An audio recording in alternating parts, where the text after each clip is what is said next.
PP 49 itu dan PP 11 2017 bahwa pada prinsipnya di dalam manajemen aparatur sipil negara yang diturunkan di dalam PP manajemen PNS dan PP manajemen P3K itu artinya menjadi dua gitu ya. Satu PNS dan satu lagi P3K. Jadi artinya sistem seleksinya pun berbasis kepada meritokrasi, di mana pemerintah memberikan kesempatan kepada seluruh warga negara Indonesia ya untuk melamar baik menjadi PNS maupun P3K dengan syarat dia sudah memenuhi persyaratan sebagai PNS maupun sebagai P3K. Dan prosesnya pun harus dilakukan secara objektif ya, dengan memperhatikan kompetensi, kualifikasi, kebutuhannya, serta persyaratan-persyaratan lain yang dibutuhkan di dalam jabatan-jabatan itu. Nah, oleh sebab itu, nilai kompetisinya penting di dalam sistem meritokrasi. Jadi walaupun saat ini ada kesempatan, tapi kesempatan itu harus dilakukan melalui proses yang kompetitif berbasis kepada sistem meritokrasinya, gitu ya. Nah, ini penting. Nah, oleh sebab itu, Bapak Ibu sekalian, proses pengisian ASN itu pun saat ini terus berkembang, khususnya untuk P3K. Saat ini juga kita sedang membuka untuk persiapan seleksi P3K, baik guru, ya tenaga kesehatan maupun tenaga-tenaga lainnya. Nah, mungkin dari jumlah ini akan bertambah terus, Bapak Ibu sekalian, karena pasti nanti hasil seleksi itu juga tahun ini dari hasil rekrutmen itu akan menambah jumlah P3K-nya, ya. Nah, kalau kita lihat, kita sekarang ini tidak perlu lagi memperdebatkan apakah dia harus PNS atau dia harus P3K. Ya. Karena semuanya itu sebetulnya dua-duanya juga memiliki kesempatan yang sama dan fasilitas yang kurang lebih sama. Ya.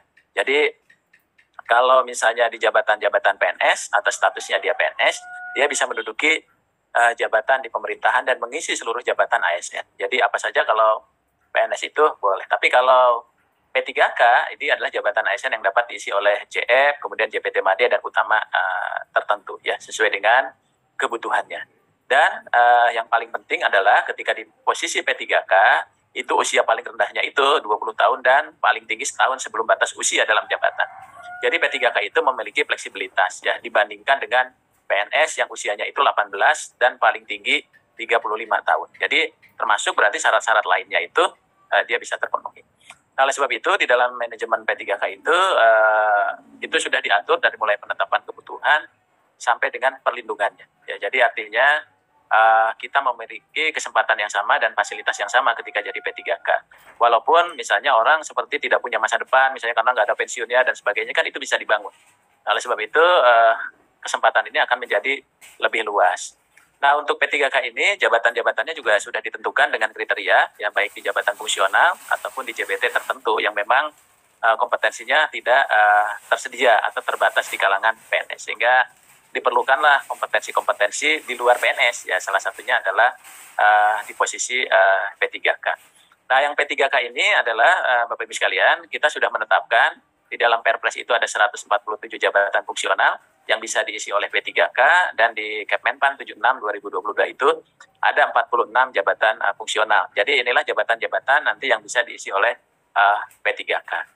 Lalu bagaimana pola seleksinya? Ya, pola seleksinya ini kan sudah diatur sebetulnya ya di Undang-Undang 5, di PP 11 maupun di PP 49. Jadi setiap instansi itu menyampaikan usulan kebutuhan ASN ya kepada Menteri Pan-RB dan Kepala BKN, kemudian pendapat dari Kementerian Keuangan dan juga pertimbangan teknisnya. Jadi regulasi-regulasinya juga sudah disiapkan. Untuk tahun 2022 ini, maka regulasi kita Permenpan 20 untuk sekolah kedinasan yang saat ini seleksinya sudah selesai gitu ya, sudah berjalan. Kemudian ada Permenpan 27, itu juga di 2021 untuk pengadaan PNS sudah. Kemudian Permenpan 28 2021 untuk guru daerah itu sudah tahap 1 dan 2. Kemudian yang tahun ini akan dilaksanakan untuk seleksi P3K itu menggunakan Permenpan 29 tahun 2021 tentang pengadaan P3K. Dan khusus guru, kami juga sudah mengeluarkan dari Kementerian Pan-RB, yaitu Permenpan 20 tahun 2022 tentang pengadaan PPPK guru di daerah tahun 2022. Kemudian tentunya pengadaan CASN itu dasarnya itu adalah tadi harus memiliki karakteristik pribadi.